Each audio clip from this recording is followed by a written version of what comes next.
This is FX Medicine. I'm Andrew Whitfield-Cook, and we're at the 2019 UIC Medical Cannabis Symposium, Tweed Heads, New South Wales. I'm here with Luke Conroy. How are you, Luke? Good, thank you. Now, Luke, do you distribute cannabis? I do, yes. So for 4.5 years now, I've been involved in helping patients to access medical cannabis products and derivatives, which was, is something that I felt that I really had to do in light of the yawning gap between legislation and reality that is still largely there, but back then was even more stark. And so I felt that I simply had to do something to help these people. I was faced with a very close person in my life dying that was trying to access it, and as he died, which I was there with him when he died, I made the promise to him that I would go out and start assisting other people, as I couldn't assist him at the time, and I made that promise to him, and so I've been carrying that promise forward ever since. And indeed you started a proprietary limited company called Indiva, is that right? That's right, yeah. So what I really wanted to do was to do the right thing by everyone involved. So not just the patients, not just ourselves, but also by the government, who I thought needed I hope still need a good case for changing legislation. I mean, it's a dramatic change of direction for a government to turn around and say something that we've been actively engaged in the prosecution of for a long time is now something that we want to actively pursue as something that we want to make available to people, particularly sick and ill people, and that's in light of saying that not them, but the general idea was for a long time on an official level that cannabis would make you sick and ill. So to turn around and say, well, now we want to give this to sick and ill people, must be very deeply challenging from a legislative perspective, from a personal perspective. As a lawmaker, to do that is an incredibly brave thing, and so I'm not unaware of the deep personal challenges and legislative challenges of this change of heart and tack. But I felt like there needed to be an example shown to them about how that could work in a practical level. So not just going and giving it to people, but how does that work at a business level? How do you tax this? How do you provide a structure for it? And so we set about doing that by setting up information sites, sales portals for low THC, high CBD derivatives of GMP certified, organic certified, whole plant, sun-grown medicine, HPLC tested for all of the things that we need to test for, and that's heavy metals, bacterial, mycotoxins, terpenes, the whole gamut of things that we need to be really aware of are important to deliver to a patient and be able to say in good faith that we're providing you with the very best medicine we can. You need to have those as standard practice, not as best practice. That needs to be your baseline, really. Let's face it, a lot of these people are sick and dying, and in the later stages of immune system deficiency and being very compromised in their health. If we give some of these people, if we're delivering them a payload of toxins in their medicine, that's right. What are we doing? Yeah. So do you think like Canada has made it legal, whereas there are some states in the US that have legalised it, other places they seek to decriminalise it? Where do you think we need to head? Okay, I would first and foremost like to have seen cannabis being legalised completely for medicinal use. The recreational debate can and should happen as a natural progression of that at some point. But I think we need some separation in that. When that didn't happen in a real way, when legal didn't mean available and therefore not really that legal, in my view, the two cancelled each other out, making a zero-sum game there for patients. What I would like to see is the immediate decriminalisation of it. It's for possession of amounts that are within reason, of course. That would then set the bar a lot lower for patients to consider the idea of accessing it, for people to start growing it and being more open about the provision. Our understanding is very simple. The more you make something illegal and push it into a corner, the more shrouded in problems that it's going to be. So the growing techniques won't be as good. The information sources around it are going to be really, the data set gets completely side skewed, effect right? reporting doesn't happen. Doesn't happen. For fear of prosecution. It can't. And so if there was a registry set up, an amnesty is what I would really like to have seen and still want to see. I mean, we're not really that far across the line when we've got 3,000 patients accessing something, and at a conservative estimate, we're talking about 100,000 people getting it, and there's much more wild estimates out there, but I prefer the more conservative estimate of 100,000 people. So we're at 3% so far of people legally accessing it. So we decided that, going back to your original question, we decided to set up a PTY LTD to pay tax, to make our names and faces available and known to people, to therefore be accountable for what we were doing to the government, but much more so, I think importantly, to the patients, to be able to instill a sense of trust in them, because we're getting 90-year-old grandmothers and grandfathers here who are steeped in the kind of information that criminalises and demonises this plant, who are being told that they should look at it for medicinal purposes. Can you imagine what that would be like, being not only of that age and mindset, but also being in a very sick place? And if you're really taught to trust your doctors, and I'd like to say that there's a lot of really wonderful, trustworthy doctors out there. I've met a lot of them, and there's so many beautiful doctors out there upholding to the best of their ability their Hippocratic oaths. There are other dinosaurs that, I think in any profession you're going to get throwbacks and you're going to get very progressive people. I've seen a wonderful surge of interest in this particular issue from so many doctors that have contacted us saying, I would love to be able to supply the patients that I have, but can I just mention that you happen to exist so that they might be able to find you if they are interested in doing that of their own accord. Now, what a wonderful thing that those people are willing to do that, and I think that the way we modelled that allowed for an element of trust that wasn't easy for people to find in the black market.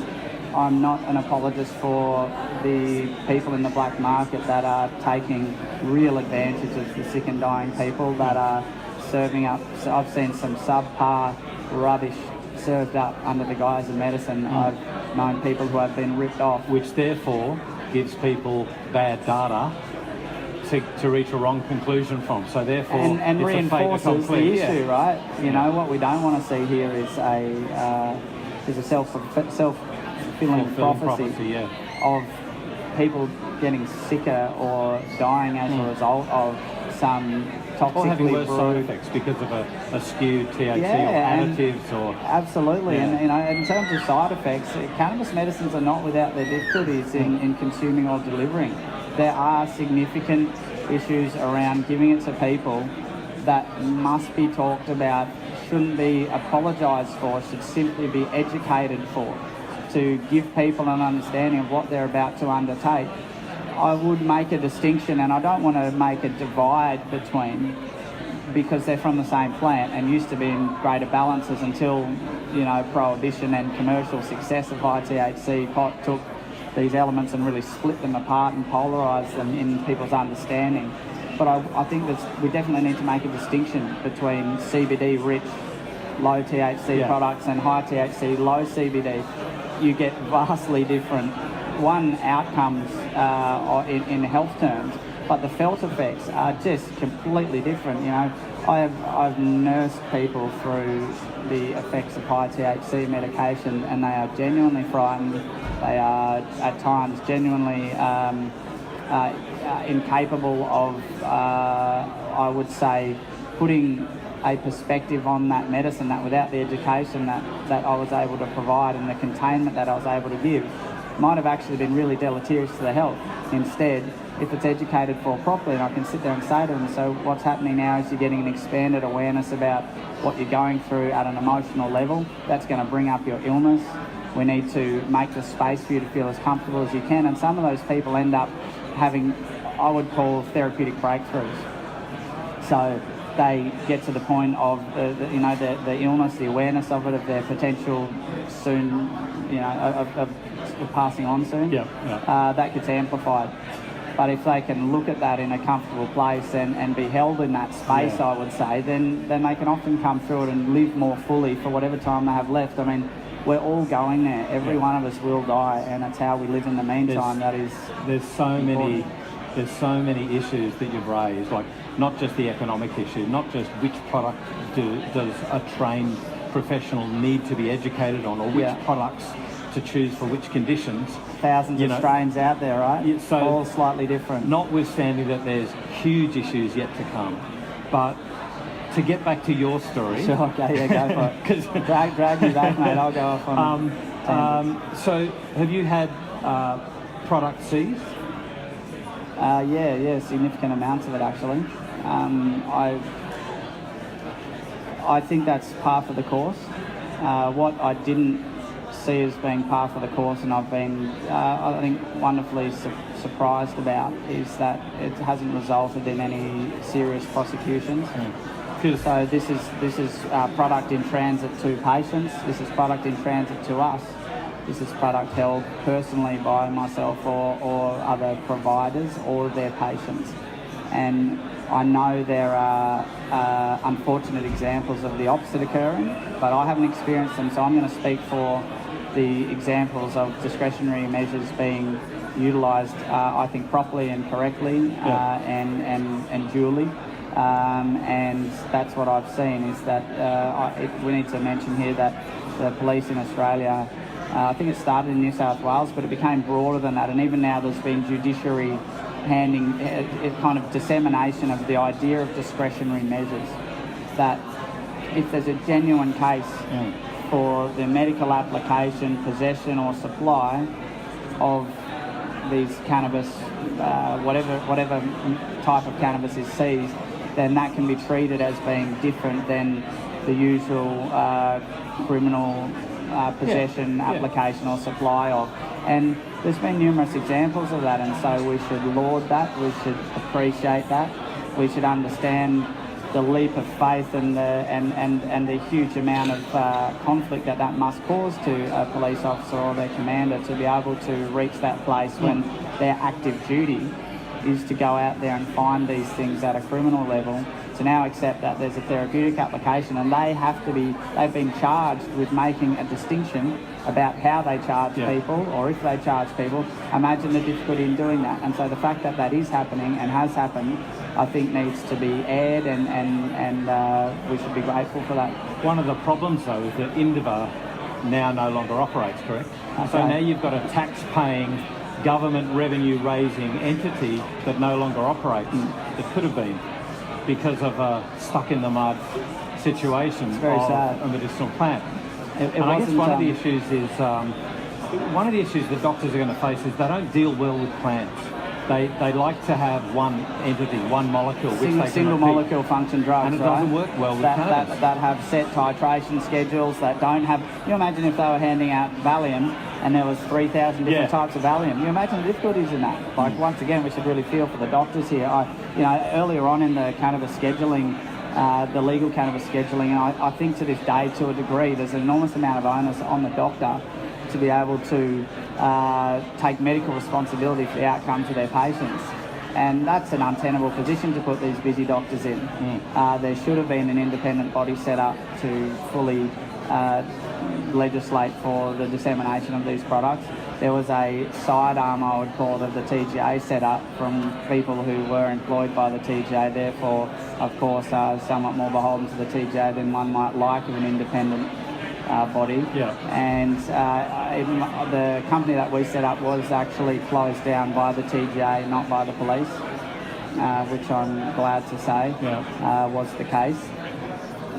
The process of how that was done was still a very difficult one. We were given cessation orders, which I can't discuss the content of without risk of full prosecution. But this happened at the time when medicinal cannabis was purportedly made available. Okay, it's a very good point you raise. So this company operated for over a year very openly, paid its full tax. Everything was done really above board.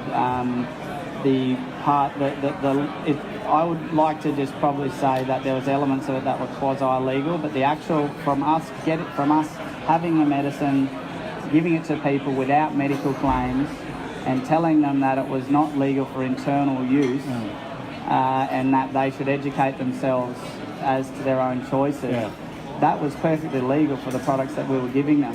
And so we had many, many thousands of people accessing that. We had very few problems with that, and a great deal of people saying they were getting huge medical benefit.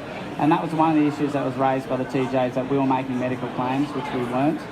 And so once again, I'll try and just be circumspect about the content of this discussion related to the TJs, so I don't cause myself any more problems and them undue embarrassment. Although I think that as an organisation, or as if I was a member of that organisation, I'd be embarrassed about how this particular issue was handled to a large degree, or is handled, of medical cannabis. I don't think the TGA is well suited to be a legislator or decider of how medical cannabis is given to people, because their whole MO, their whole mission statement, as it were, what they're meant to be doing is introducing pharmaceuticals to the Australian marketplace. This is not a pharmaceutical drug in my mind, although there are pharmaceutical drugs being manufactured, derivatives of compounds, which I think will prove to be much less efficacious and very possibly quite dangerous. Coming back, the body doesn't know what to do with single molecule function cannabis drugs any more than it does with a bunch of other ones. But anyway, when we were closed down, the reality is that many thousands of people lost their legal access. And that was this was on the day. Black market. This was on the day that medical cannabis was made so-called legal.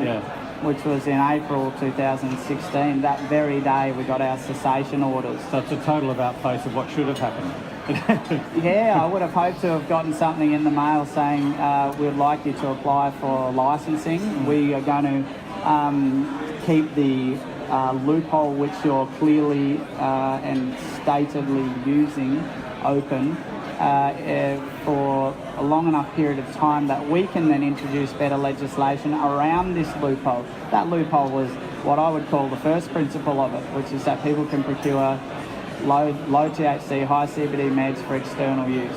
What they do it in their own time is obviously then not a matter of any responsibility or concern for the TGA. The fact that a loophole existed meant that there was a massive amount of room for them to then start building legislation around it instead of using it as a reason to shut us down, which is exactly what happened. And sadly so, you know, we have this, the amount of people that contacted us in absolute distress. It was, you know, I can still feel it now. You know, it was tormenting for these people and for us as their de facto carers. You know, and on that note, I'm at best a paramedic. I'm not a doctor. Never have claimed to be, never will. And you know, we get people to their educational material and we help them get access to those products. But overnight, we became a illegal black market operation, and that was difficult for all of us to cope with. But we cope with it, we did, and cope with it, they did as well.